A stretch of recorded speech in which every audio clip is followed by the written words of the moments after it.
Good Are morning. we live? We are live. Because I just noticed, why does it look like you're about 8 inches taller than me?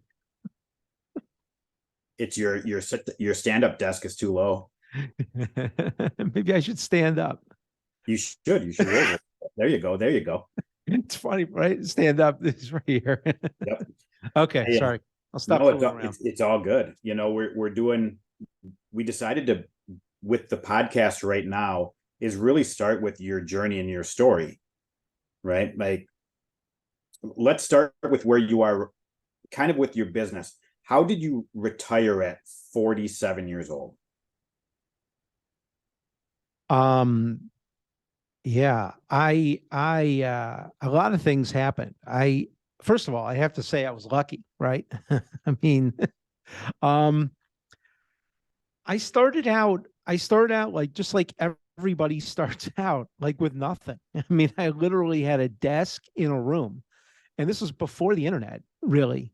I mean, I'm not 100. It's not that much. This is like 20 years ago. So the internet was here, but not really to speak of. It's just a dial up. Couldn't even talk on the phone and be on the internet at the same time. So forget about, I had no chance to get advertise or get clients off the internet. Didn't even know how it worked. So there wasn't that avenue. Um, and it was slow and painful in the beginning because I had no idea what I was doing and I had no money. And advertising seemed like something rich guys do, big car dealerships or something, but not me. Um, and so, like a lot of new business owners, I was basically living hand to mouth. And the I would say the for me, the number one issue, what it really came down to was there was a lot of stress. I felt a lot of stress from my inability to to have some predictable uh volume of business coming in. In other words, I didn't know, sitting here today, I wouldn't know next week. Forget about planning out months or years. I wouldn't know next week how many appointments I was going to have, which were how I did it back then was I would have physical appointment. People would come to my office in the beginning. Didn't take long before I figured out how not to do that, and but it was that was the most difficult thing, I would say, because every week it was like starting over. It's it's a really difficult existence, and I Well, know that's I what think that's most business owners, right? And I and like sales, like every day you start at zero. But when you're not making money or not making enough revenue, not bringing home enough profit, that it really feels like not only you're starting at zero in your business every day, but you're kind of stuck behind the eight ball because you're not bringing any money. And I think a lot of brand new business owners go through that phase. everybody talks about profitability, but I'll tell you, when you're first starting, I mean, actually, this what I'm about to describe is important at all stages of business. But when you're first starting, cash flow is king. You need to have a regular flow of business. That regular flow is, you can't really have a business. You've got a job. Until you have that, you really just have a job. You're working for your day's pay. That's what I was doing. I was working for that day's pay. It's a very hand to mouth existence. It's not how a real business operates. When it's one, I think one of the reasons why we want to kind of start a series and go through actually your journey, because how old were you when you started your first business? Oh boy, six. And so you had this whole entrepreneur Well, part listen, of 20 it. years ago, 20 years ago, I was in my mid 30s. I was in my early 30s, early to mid 30s. So that's about where I started. I mean, this part of the journey that we're talking about. Yep. And so in under 15 years, you went from starting a business to retiring at the age of 47. Yes. And in some of like our materials, you actually show your tax returns. I do. right? And that's to some people that can be a very powerful thing. Other people, it's like, oh yeah, like you said, he's lucky, Well, or he was let me just clarify. I just want to clarify. So because I understand. I mean, listen, there's some of us members of the Lucky Sperm Club, right? I was not. So there are a lot of things that can happen. I was lucky in a lot of ways, but that just wasn't one of them. But I just want to clarify about my tax returns because, yeah, I have made a lot of money and I do show tax returns from when I made a lot of. But the more important tax return in there is the one from 2003, where I made $33,000. Yeah. And the worst part of it was you can see the name of the firm I worked for. It was me. I was the boss. So Yeah. the boss of this firm was making $33,000 a year. And then I think the next tax return I think I have in there is maybe 4 or 5 or 6 years later. I think maybe 5 or 6 years later. And we did over 20 million. And personally, I did over, I did like $1 million a month personally. So really what happened is I went from a guy who had a job that he was struggling at, right? When I was making $33,000 a year, I mean, my friends were making 150, just at jobs. People I was in college with, I was making $33,000 a year. You don't have to go to college or start a company if you want to make $33,000 a year. Right. Correct. That's living hand to mouth.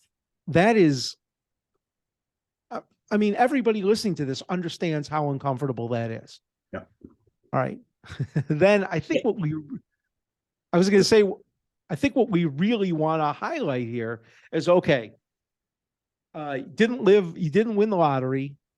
You didn't come from wealthy parents. You did something to get from $33,000 a year to over $20 million a year. And then a few years after that, retiring. Yeah. I think that's really where that's where the heart of the matter is. That's what people really want to know, I think. Right. And that's some of the discussion I want, because I've been a business owner, brick and mortar, online. When you and I met, we developed a relationship. You asked if I wanted to partner with you and help businesses. And that's the big thing of how do you start? Because within 6 years, majority of people never go from that 33,000 up to, they never even hit $1 million a year. Right. And you were able to 10, 20x that. So what's that secret sauce? And to go through actually that growth process. Right. And I think that's a really important thing people want to understand, because that is why you and I are working together, is to help people actually do that on their own. And understanding this process you went through, I think, is really tremendous. So when you started in that first year, you made 33,000. Oh yeah. Well, let me just clarify something else. Yeah. That wasn't even my first year. That was like year 4 or 5. I was making 30. That's what's so sad. I mean, I want people to know I'm you. I struggled for it. And by the way, it wasn't like I went from 33,000 to 20 million. I mean, there was still more struggle. It's just that's when I began to figure it out. It was that year that I made the 33,000. That's when I started to figure out, okay, all right, I'm looking for the wrong thing. I'm looking for the answer, and I need to be looking for a process. And the answer was the process. I just didn't know it. It took me a long time it took me a really long time to figure all that stuff out. So the reality is, I mean, it looks like I was an overnight success, and it looks like I went from 33 to 20, and oh my goodness. But the reality is there was about 5 or 7 years from 0 to 20 million. Yeah. And really I want to stop there for a second, because most businesses, we all know that within the first 2 years or so, they normally shut the doors. Yeah. You actually kept driving for those 5 years. And funny enough, I just saw one of those cartoon memes the other day, and it showed a guy tunneling himself out of prison, going going across, and then coming up, and he was going right up into a porta potty. Right. So that's kind of like what you did your first 5 years. Like you can be, entrepreneurs are told just keep going forward, keep going forward. And I do agree with that. And that's what you did. But so many, they don't notice, hey, where I'm tunneling is actually taking me to the ship. Yeah.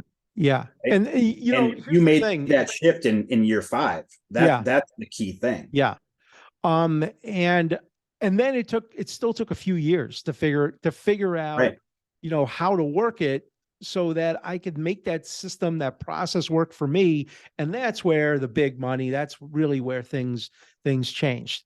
What I'm hoping to do, what you and I are doing, our mission here is to smooth out and shorten that time period from the $33,000 a year to, it's not going to be $20 million a year for everybody. I mean, not everybody sells something that's going to generate $20 million a year. Yeah. The actual number is not that important. I'll tell you what's really important. And this came long before what I'm about to describe came long before we hit that $20 million mark. That's just the sexy number that, but the bigger thing was we transformed our company from one that was living like hand to mouth, where every day we're fighting for survival, to one where we had a predictable, reliable flow of new clients and returning clients. And figuring that out was really the most important part of the whole thing, because once we had that, then it was easy to grow. And that's where we got the big numbers. So I guess what I would say, the first thing is, look at my numbers, because I want people to see what's possible. You can be just a broke schmo making $33,000 a year. And then you can become, listen, when I was making 20 million a year, I was flying around, I was living like a rock star, we're flying around private planes, partying with, we would spend New Year's Eve in St. Bart's with famous people. And, listen, it was the life, but the bigger, and that's fine. Everybody can have that. But the bigger, more powerful impact was when we went from living hand to mouth to that predictable flow, because then we were able to grow the company. When you have that, when you have the predictability, like, okay, I don't have to worry about how I'm going to pay the overhead. Now I can focus on putting the systems in place that will let me grow. Yeah. And money is one thing.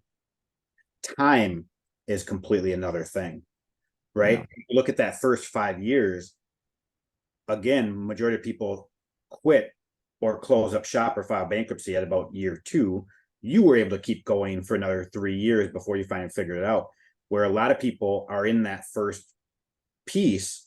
And it's not so much about the money, but if we can go in and help somebody shave off 3 years of struggle, that can save a business, that can save your life, that can save it can, we all know it can affect other things, your personal relationships, those type of pieces. But time is more valuable than money in most cases.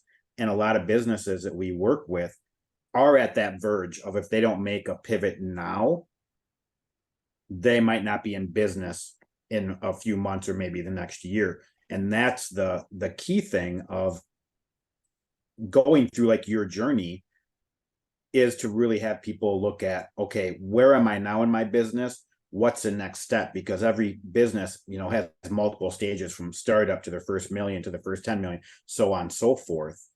And how do you make sure that you're on the right path? And and majority of business owners know if they're on the wrong path, let's just be honest, but don't know where to go. What I see our role is, our real job, if you will, is to show entrepreneurs how they can, not only how they can do this, not only give them the motivation, but I think the reason people give up is because there's a real lack of clarity. You just don't know. If people knew what to do to get rich, they'd do it, Agreed. There are enough hardworking people in this country that if it was just a matter of hard work, they would be rich. You have to know what to do. There's got to be clarity.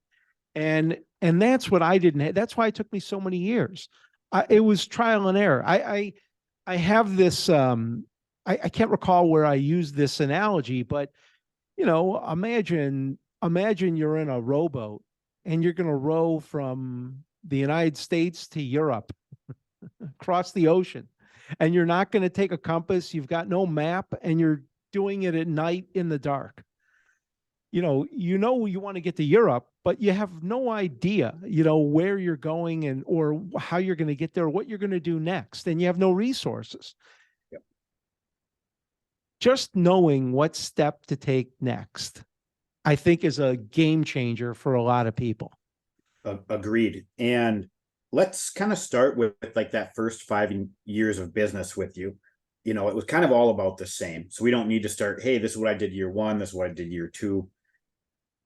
Year 1 through 5, when you were really struggling, looking back on it now, what were a few of the things that you were doing incorrectly that are super obvious right now, that it might be something that somebody that's watching this can really go, gosh, do I see this show up in my business? Mm-hmm, mm-hmm. I think the first thing I was doing was and this probably continued for a long time, and this was probably my biggest problem throughout the whole thing, was a lot of false assumptions. When you're first starting and you don't know, you're just in total darkness. You don't know what the way forward is. You make a lot of assumptions about what you need to do to get there. I mean, it's the best you can do, right? Now, basically, it's an educated guess.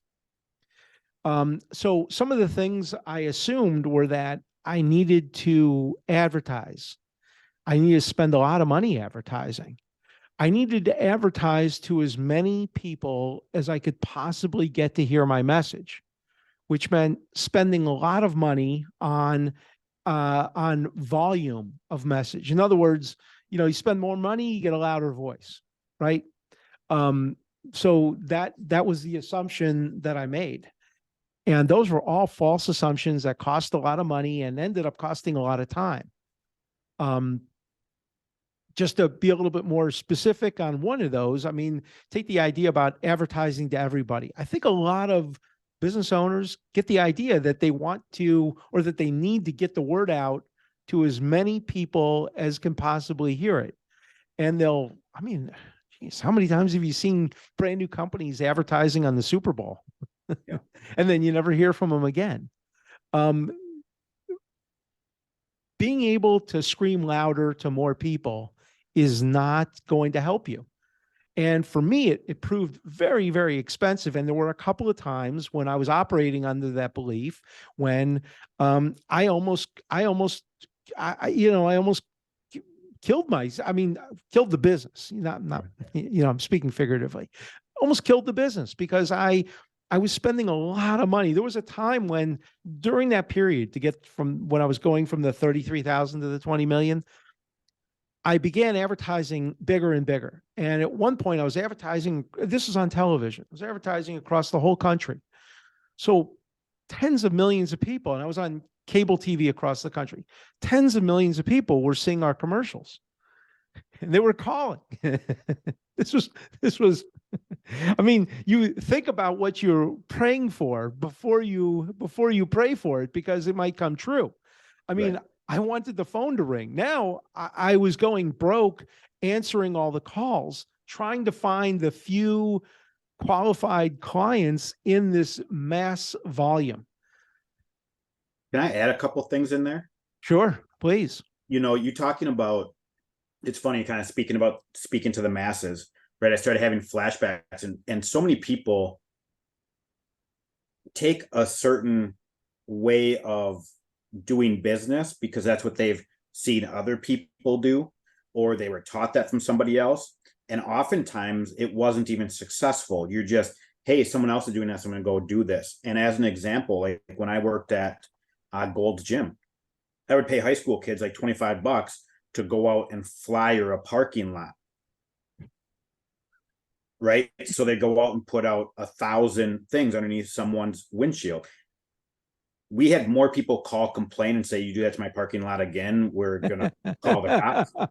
Then we had people reach out to find out about our gym. But I was told, and knew other people did that, not realizing, hey, the end result is actually more damaging, right? Because personally, if someone puts something on my car, I am never going to that business.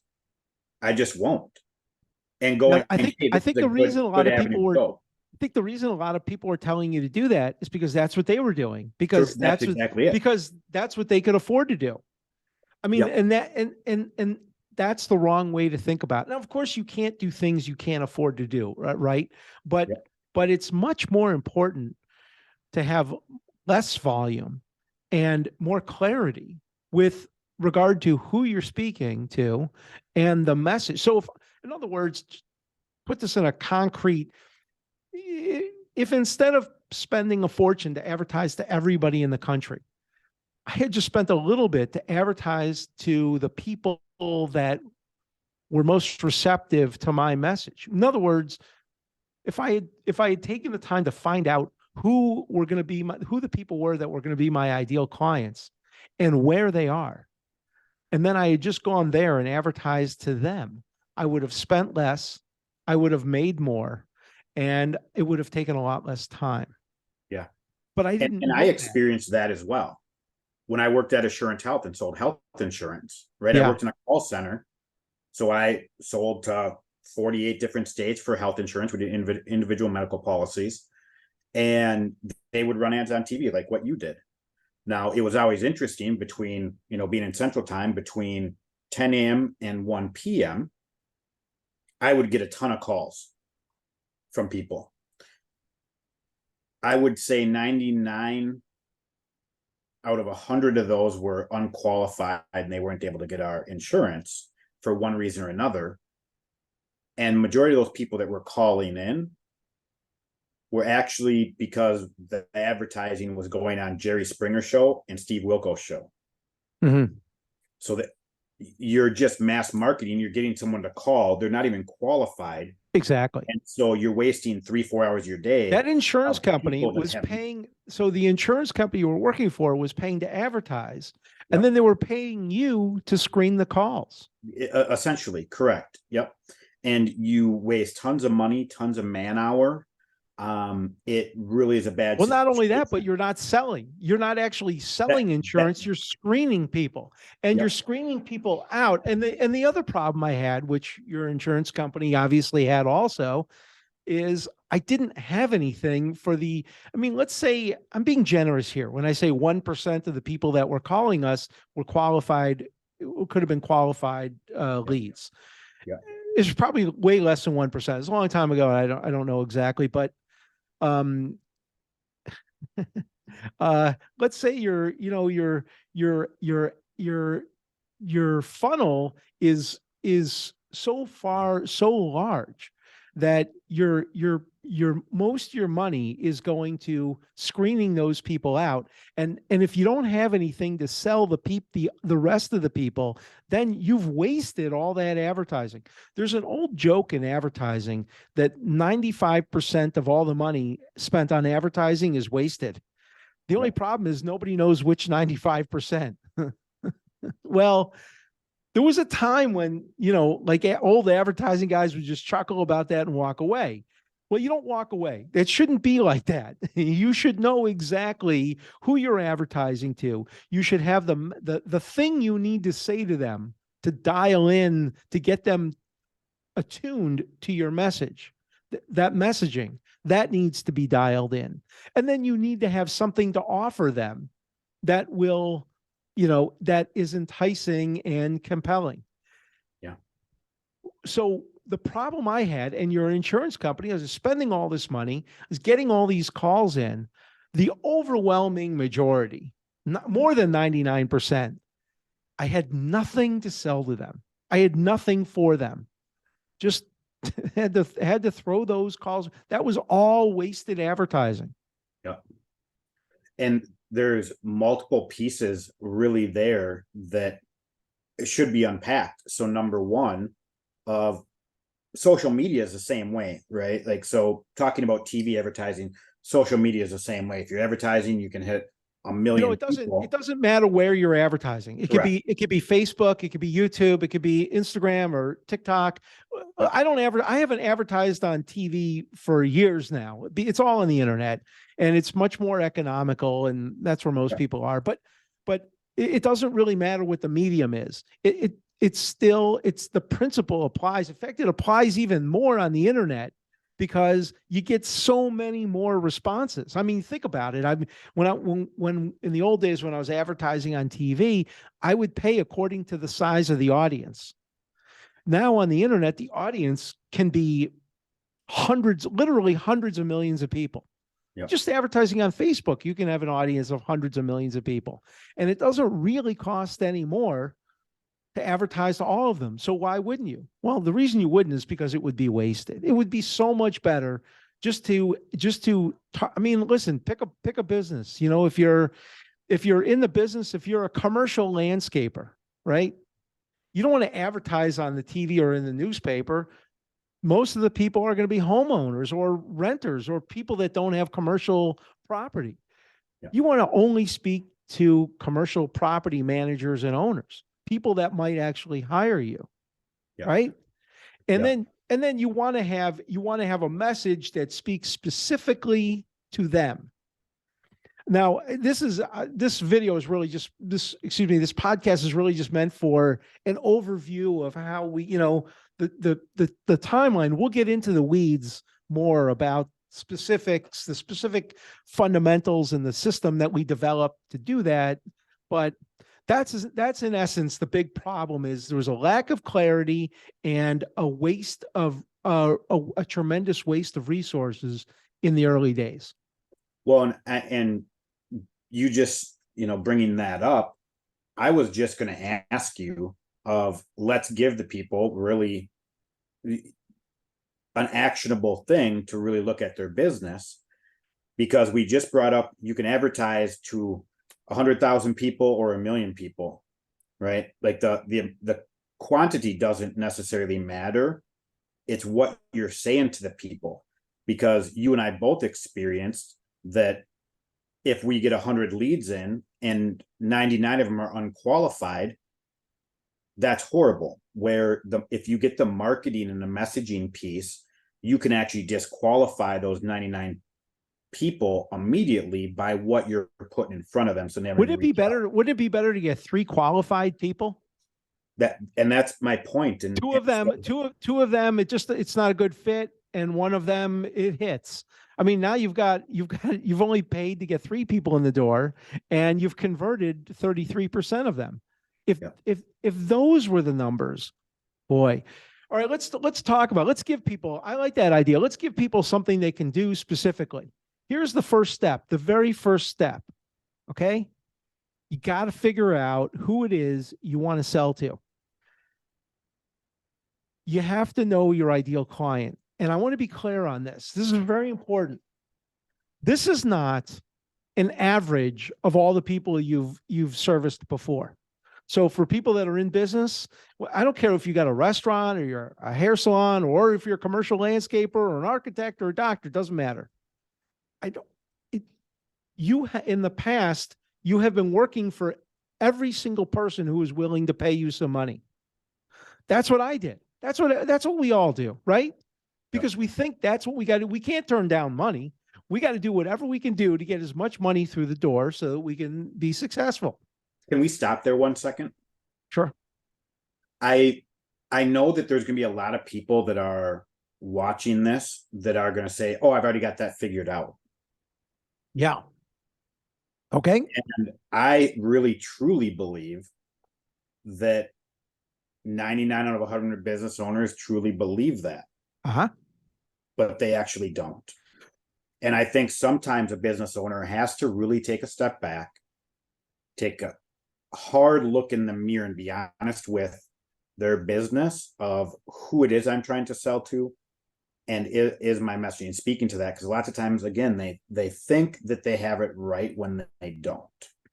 Right. Well, rather than try to convince somebody that they're wrong or that they don't know what they think they know, here's what I would say. I would instead encourage anybody listening, any small business owner, to think about this a bit differently, to stop thinking about who they've been serving in the past. Don't even think about who they think is their ideal client. Don't even think about that yet. That's too big. First, just think of who's your best customer. What characteristics does your best customer have? If of all the people that you've ever served, you've got an idea in your mind of what, maybe you've never served your best customer yet. That's possible. And in fact, that's probably quite likely for a lot of business owners. They haven't actually met their best customer yet, but they should have an idea in their minds of who the best customer is. I mean, the best customer would come with satisfying work. They would be already educated about the problem and the solution. They would be educated about your solution. They would already understand that your solution provides the best value, is going to give them the best result. Think about the characteristics of your perfect client. And now think, is that who I'm serving? If it is, then you're right and we're wrong. You've got it nailed. But if that's not your average customer, then you want to really think through this. All right. So you start with, who do you want to serve? Who would you like to write down all the characteristics of the people you would most prefer to work for? That is going to be the framework of your ideal client. Now, the another even layer deeper, because a lot of people do that. Hey, I work with only CEOs, or it's a title. Okay, that's not right. That's not deep enough, because not every CEO is going to be a good client. Some Correct. CEOs are going to be nightmare clients. Exactly. You know, a CEO is just a person. It's just a person with my point. With a title. So you've got to figure out, what people do you want to work for? I mean, it's not necessarily CEO. It's a person suffering from this problem. I mean, you worked with people that had rheumatoid arthritis. I worked with people that had tax problems or had been hurt by bad drugs or bad medical device implants. You know, they have a certain kind of problem, and they are in a certain kind of problem state. Maybe they don't know they have a problem. Maybe they don't know what the problem is. Maybe, maybe they know that they got a problem, but they have no idea what the solution is.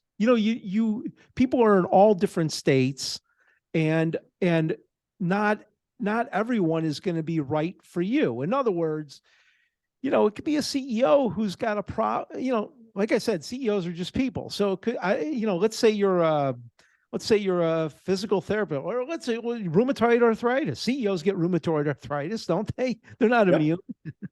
So, let's say you got a CEO with rheumatoid arthritis, but you happen to have one who only believes in certain kinds of therapies, only believes in drug therapies, and you don't offer a drug therapy for your rheumatoid. You've got a guaranteed cure. You can guarantee that you will cure the pain from their rheumatoid arthritis, but you don't use drugs.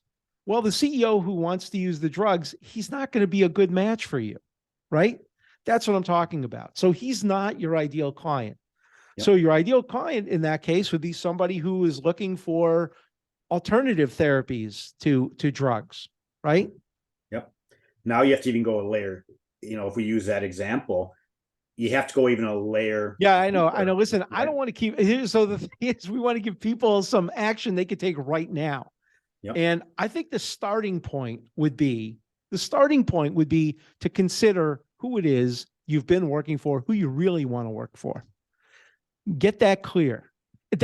Listen, None of this is we're not going to ask anybody to do busy work. There's no additional, we're not going to send you to go read a book or anything. If you want to know how to do this in more detail, I believe we have free module on this in our Facebook group. We do 100%. Yep. Okay, so people can go there for free. I mean, this is not busy work. There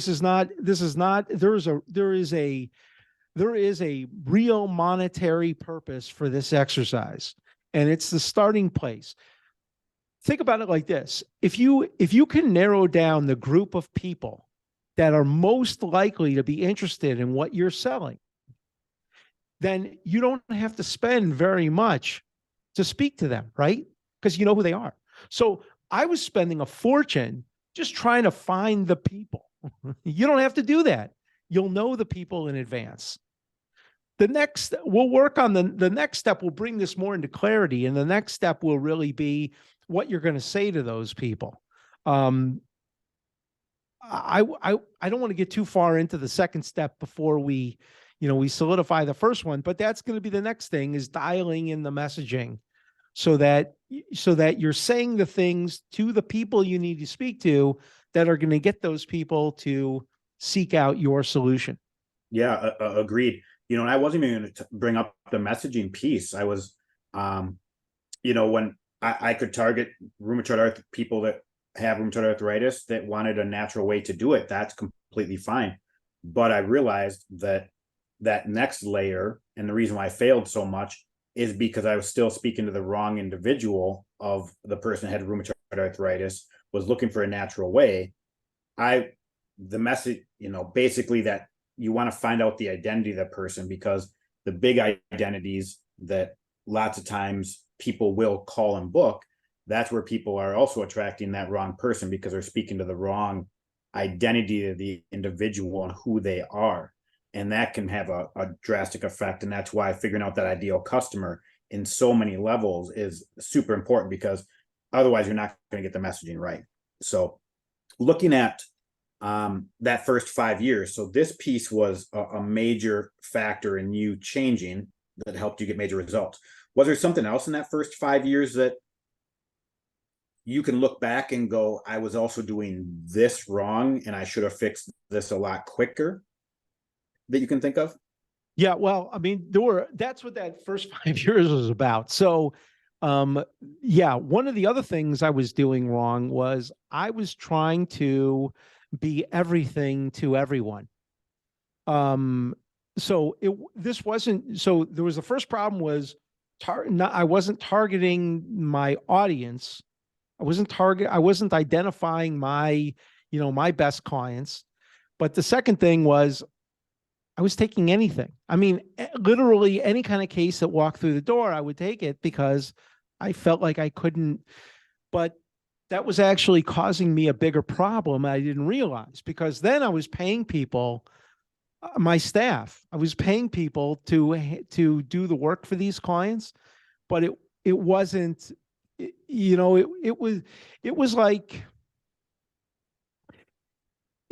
if somebody comes to a car dealership and they want to buy a car, and each time you offer to build them a brand new car from scratch, a different car. Everybody gets a different car.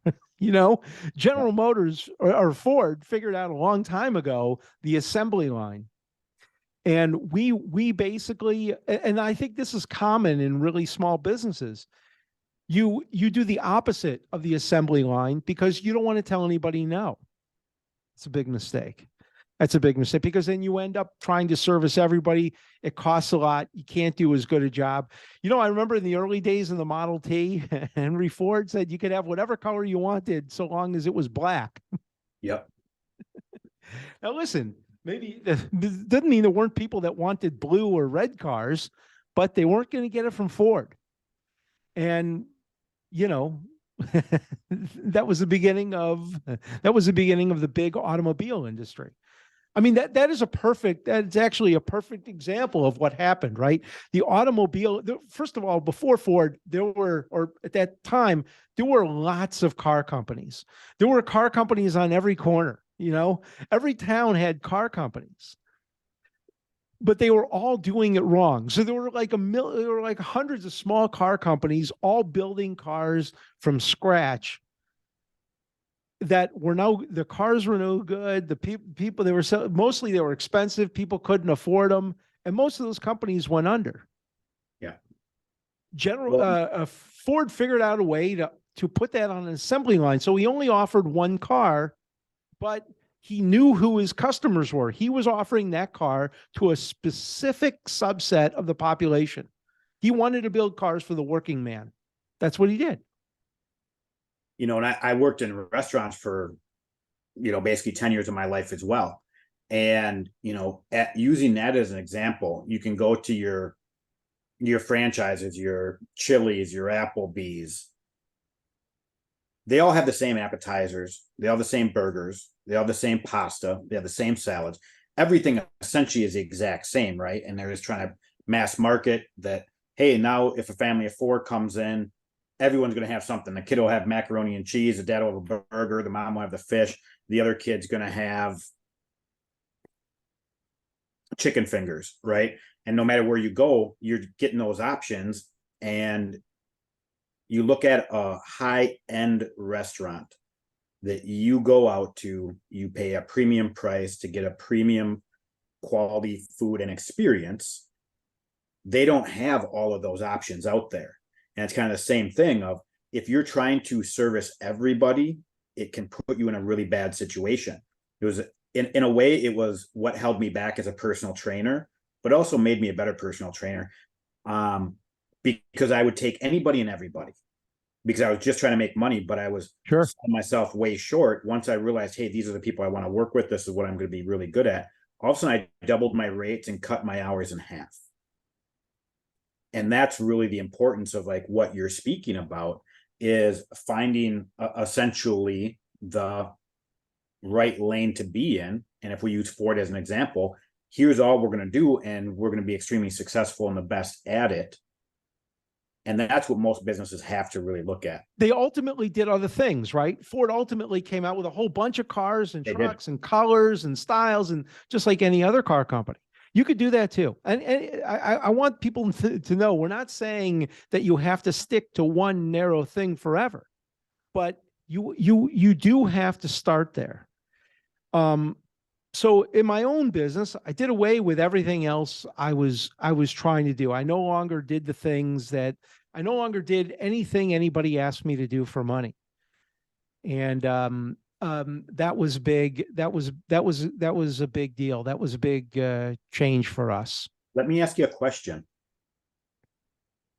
How fearful were you of doing that?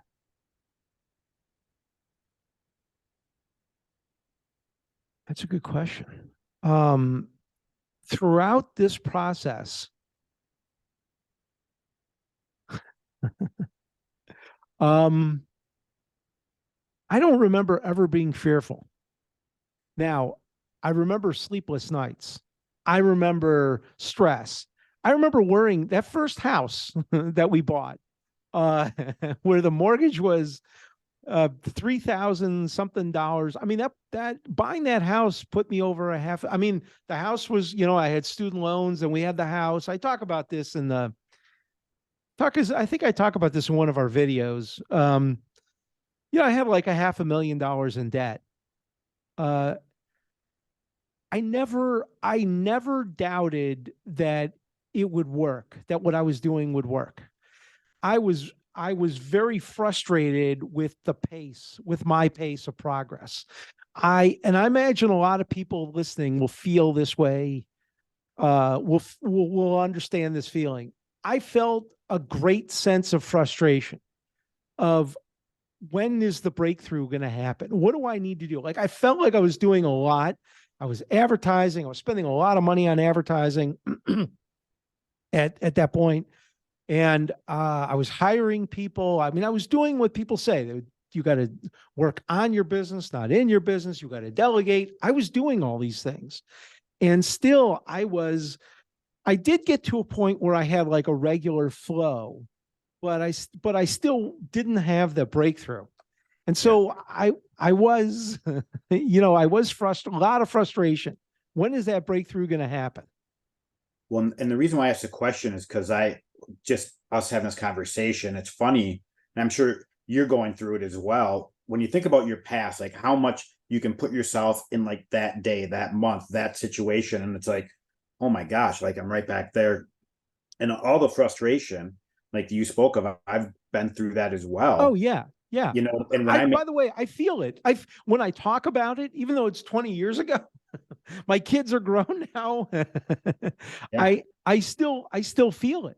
I mean, well, the one of the biggest emotions I felt when I decided to finally make that shift, it was kind of I describe it kind of like when I go skydiving.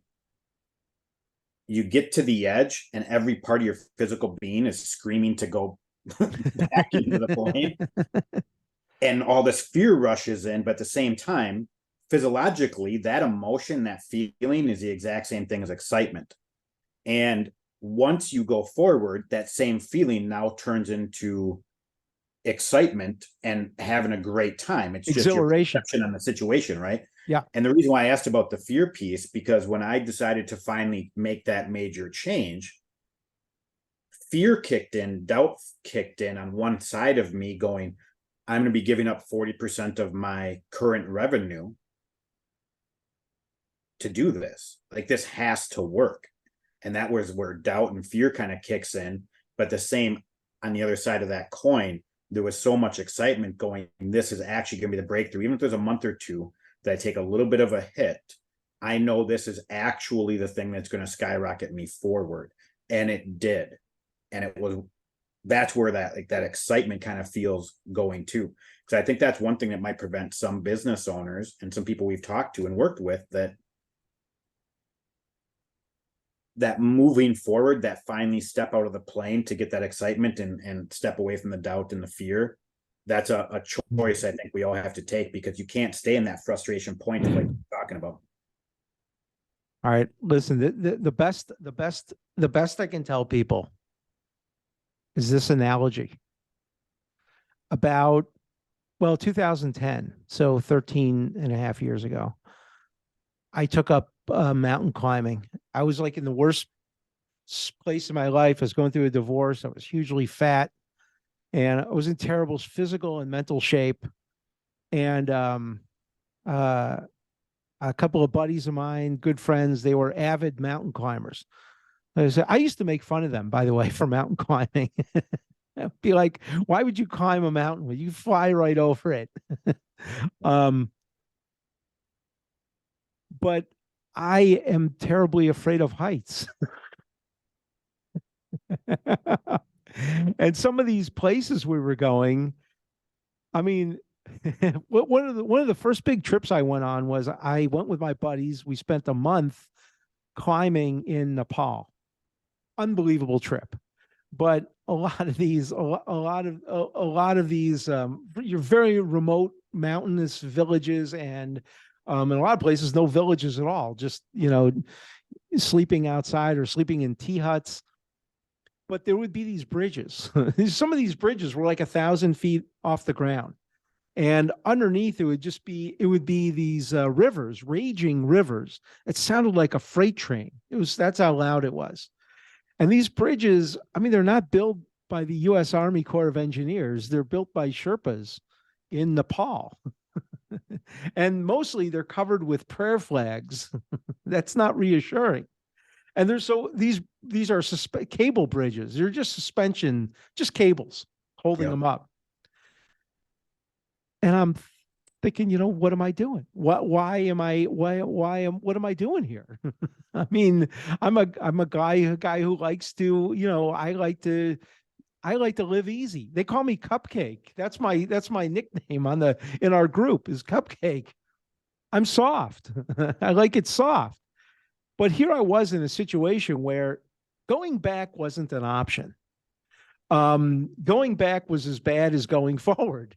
I was Yeah. and I was gonna have to go back alone. Plus, it was like a 5-day hike back to just a remote airstrip. I mean, it wasn't like I was, it wasn't like I could just get on a bus and go back home or something. It wasn't like that. I stuck it out. I mean, it was a month and it was brutal. I mean, we hiked, we were in the shadow of Mount Everest. Um, and I I think at that time, you just have to make a decision. Am I going to go forward or not? Agreed. And what happens if I don't go forward? Well, if you don't go forward because of fear, you're going to live the rest of your life hating yourself because you are too afraid to do the thing that may have changed your life. 100%. I I I wish I was better at psychology. I wish there was some magic word that I could say to people. Here's what I could tell people. Don't do it alone. I mean, that's what we are. That's what we do. Don't do it alone. If there's one message to take away from this whole podcast is those 7 years or so where I was trying to figure it out, I was mostly alone. Now, I had a couple of great mentors. They were wonderful. And they helped me with a lot. But in terms of figuring all this stuff out, I was totally alone. Don't do it alone. That's why it took me 7 years. People that work with us, it takes them weeks, days, not years. They get these breakthroughs immediately because we're there to give them to them. Don't do it alone. But you've got to make the decision that you're going to overcome your fear. Listen, you have to do something. Yeah, if you don't do anything differently, you're not going to get a different result. I think that's the best I can say to people. Yeah, and it's interesting going back through the last. By the way, let me just say this: call me, reach out to me. I mean, if that's all it is, if you're afraid to take another step, contact us with your info at SeidemanGroup.com. Or please help me at SeidemanGroup.com. That's our help email. Please help me at SeidemanGroup.com. Tell me what you're afraid of. I will help you. I mean, if that's all it is you're just paralyzed with fear, call me and I'll tell you if the step you're considering is off a cliff or is another step higher.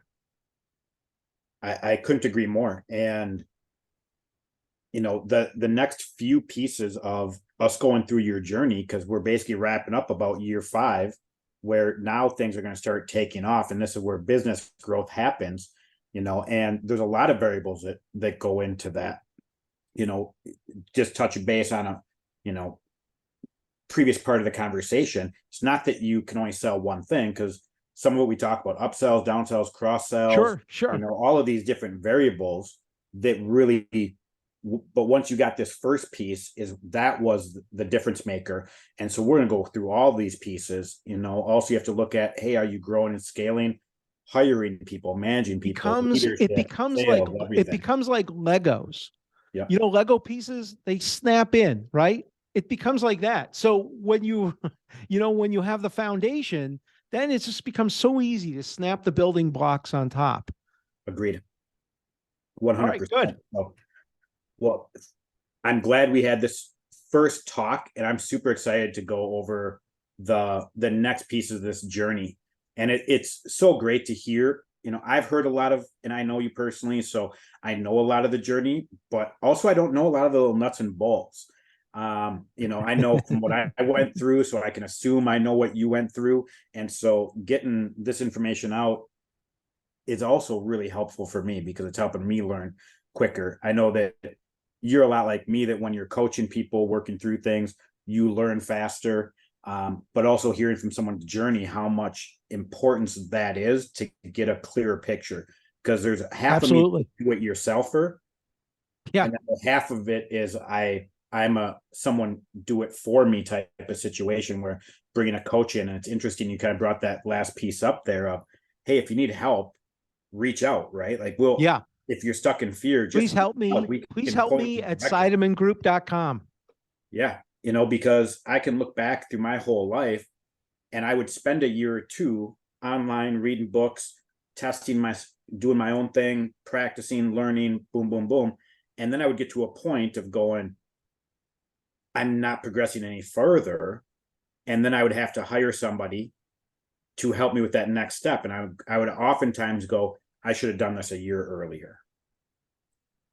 And it was always that game changer, because when we get stuck in kind of that plateau or stuck in the weeds, we try to get out ourselves. And it's kind of like the quicksand. The more you try to move, the further you sink. You need someone's hand to reach out and pull you out. And so, Scott and I are both here at any time for anybody, for anything. Please help me at SeidemanGroup.com. Yep. So, but yeah, What's we'll that be email address again? Scott at SeidemanGroup.com. No. Thank you. Please help me Please help me.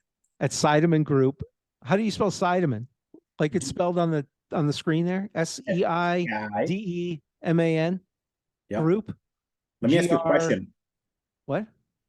Do you have an email? Please help me. We do. You do Okay. too. Okay. We do. Please help me at SeidmanGroup.com. Okay. I thought you were being sarcastic with that. I'm No, like, no, I would not be sarcastic about yeah. that. Oh, why'd you have to say that? No, I am not being sarcastic. I'm being sincere. Yep. Reach out. Listen, if you're afraid, if you lack clarity, you're not going to know what the next step is supposed to be, and you're going to give up. That's why people give up, lack of clarity. I would much rather people send me an email and let's help through the clarity, and you'll be able to take the next step. It's not a big deal. You don't have to buy anything. There's nothing to sell you about it. We'll just talk about your next step, and we can you don't have to do it in the dark, and you don't have to do it alone. So please help me at SeidmanGroup.com. We're good. And you want to give any teaser about what we're going to talk about next? I did. We're going to talk about the messaging, and we're going to talk about some nuts and bolts to actually drill down on identifying your ideal client and what to do with them once you've got them, what to do with them. Perfect. And I did just change my name so people can check out the email. So you can just to make sure that you got it. Please help me at SeidmanGroup.com. It's always funny on like radio commercials when they repeat it like 10 times over that last 20 seconds. Like it's absolutely nuts. So yeah, I can't wait to dig deeper into that, because that's another major game changer. And the one thing, that we're always astonished with when a client comes to us and we work with them, I mean, we really look at like 12 points right off the bat. I mean, making minor changes like 1 to 5% on just like what we just talked about today, what we'll talk about next, 1 to 5% improvement. All of a sudden, we see a 25 to 40% increase in business. Yeah, we'll talk about that. The effect of compounding. Yeah. So these what Scott's talking about is if you make a number of, I mean, a lot of people think of this whole thing. This is probably more than I wanted to get into at the very end of the podcast. But if you think about, well, I think it's important to say if you think about the global goal, what's your big goal? That's big, right? Well, the one way you don't want to get there is you don't want to swallow the whole thing at once. You don't want to, you're not going to, I'm not going to say my goal wasn't $20 million. It's just the next milestone we got to on that tax return was $20 million. But that wasn't the ultimate goal. But it wouldn't be go from 0 to $20 million. That's not it. So there's a natural progression, and there are a series of small things. And this is why it's doable. This is why it worked for me, is because there was a series of tiny little actions that individually didn't disrupt from the entire thing. They didn't take much time. They didn't take much effort. And in a lot of cases, zero money. You don't have to spend money to do. Maybe we should have started with that. You don't have to spend money to do this. What we're talking about does not require the expenditure of any money. Yeah. but it's an important exercise in making money, I would say. Agreed 100%. So yeah, I'm looking forward to the next piece of the puzzle that we'll do here next week. And Fabulous. awesome, Scott. Great conversation. All right. Peace, everybody. See ya.